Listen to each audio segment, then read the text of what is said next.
বন্ধুরা চলে এসেছে নতুন একটা ভিডিও নিয়ে। আজকে কী হবে জানো? আজকে হবে আম পোড়ার শরবত। চলো আম পোড়ার শরবত তোমরা দেখতে থাকো কী করে বানাই।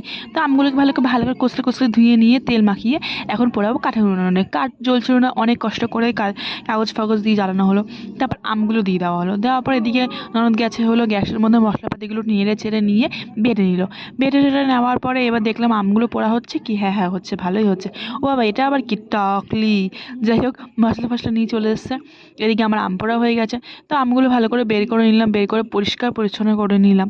ওদের আসলে জামা কাপড়গুলো সব পুড়ে গেছে তো ওই জন্য।